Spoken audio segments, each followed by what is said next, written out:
Welcome to Co-op Radio 102.7 FM CFRO. This is a Monday Brown Bagger. My name is Reginald Angus Argue. I have in the studio with me my co-host for today, Ben. And I'd like to remind the listening audience it's September 7th, 2009. Before I introduce our guest for today, throughout my time on Monday Brown Bagger Show, I have shown through my many different guests how dark our history in Canada, United States, and other places have been, in the hope that we the people can learn from this and teach our children. So this way our children will never forget about our past as we look forward into our future. It is with this in mind is the reason why all of us Canadians should be re-examining our hearts during this Labor Day. For on this day, the last day of the summer vacation, we, the people of Canada, have a choice to make where we can stand up with our voices and stand next to a U.S. war resister who's facing deportation order to leave Canada on September 11th. Or we, the people of Canada, are going to allow our nation to be swallowed down the dark abyss hole that has been created by the illegal wars in Iraq and Afghanistan caused by the Bush administration and now being continued on by the Obama administration in the United States of America. The choices come down to each and every one of us who is listening right now.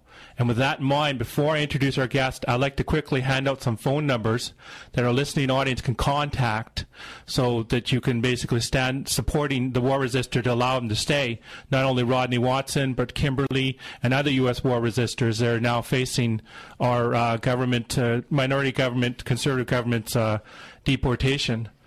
The first phone number is for Prime Minister Stephen Harper's phone number. It's 613-992-4211. And the next one is Minister of Citizenship and Immigration, Jason Kenney.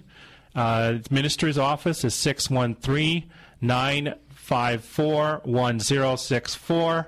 And his parliamentary office is 613-992-4235. With that said, I'd like to introduce our guest for today. He is member for the Douglas Burnaby riding, federal riding, Bill Siksay, who's a member of the NDP. Hello, Bill. Hi, Reg. How are you doing? Well, thank you so much for coming on.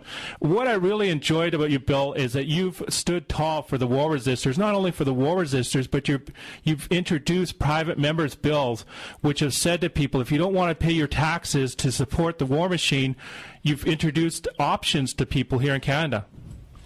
Well, we need those kinds of options, Reg. I think as you mentioned in your intro, there are some good things about Canadian history, and there are some things that we should be that we shouldn't be proud of. And certainly, the way we've decided to deal with war resistors, I think, is one of those things that we need to be concerned about. I think Canada took an appropriate stand. When the Chrétien government decided that we weren't going to participate in the war in Iraq, Chrétien was acting on.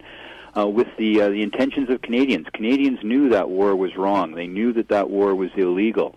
And Canada took a principled stand in that case. Now, unfortunately, I don't think we followed through on that stand appropriately. And one of the ways that we should follow through and deal with the full implications of taking a stand against the war in Iraq is making sure that resistors to that war have a welcome here in Canada.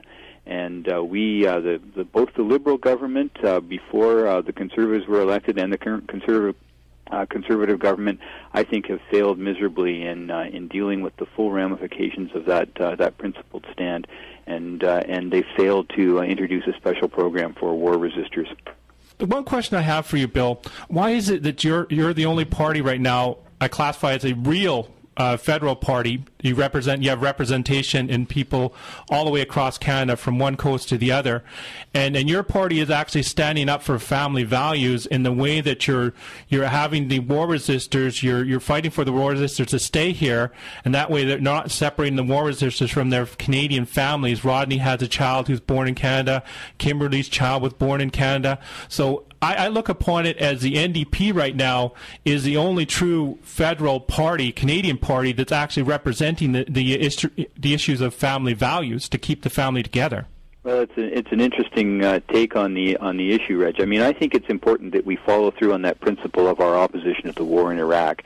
And you're right, it does have implications now for families because folks who've come to Canada have established themselves here, have established relationships, and do have, in some cases, children now who are Canadian citizens. And we want to make sure that those families remain together. But we can't lose sight of the principle that that this is the kind of program, this is the kind of possibility that should exist here in Canada. And over the years, it has existed. The Vietnam period, we saw over 100,000 Americans come to Canada because of their opposition to the war in Vietnam, and over 50,000 of them stayed even after the amnesty was offered at the end of the Vietnam War. Canada benefited from that. There was a net gain for Canada, a serious net gain in terms of what those folks brought to Canada.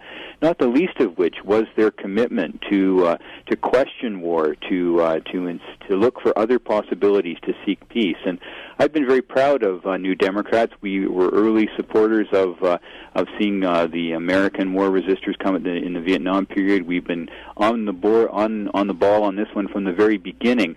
It's not just New Democrats, though. The Bloc Québécois and the Liberals have all supported in Parliament a parliamentary committee report to see a special program for war resistors, Iraq war resistors being settled in Canada. And so there is that kind of parliamentary support. That's one of the frustrating things because we do have a majority of members of Parliament, both in the last Parliament and in the current Parliament, who've called on the government to institute this kind of program, and still the Conservatives ignore the will of Parliament and the elected representatives of Canada. We also must remember, Bill, that 60% of the ordinary Canadians actually support allowing the war resistors to stay here.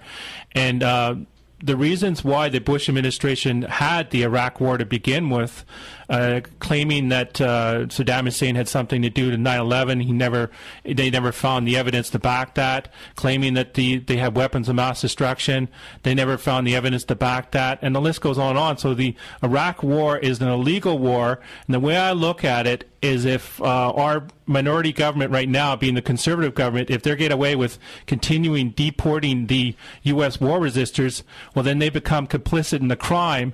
And when it comes time to finally hold these leaders accountable in the modern-day Nuremberg trial, then also our leaders of our political parties who have backed the United States in the way of sending the U.S. war resistors back should also be held accountable for the crimes that they're committing, because they're just as much of a war criminal as Mr. Bush, I would say. Well, I think we always have to be, and when we're in public life, be accountable for the decisions that we make. And I think that when we take a position, we also have to be accountable for the ramifications of those positions. I mean, I think it was right for the Canadian government and for Chrétien to say we weren't going to participate in the war in Iraq.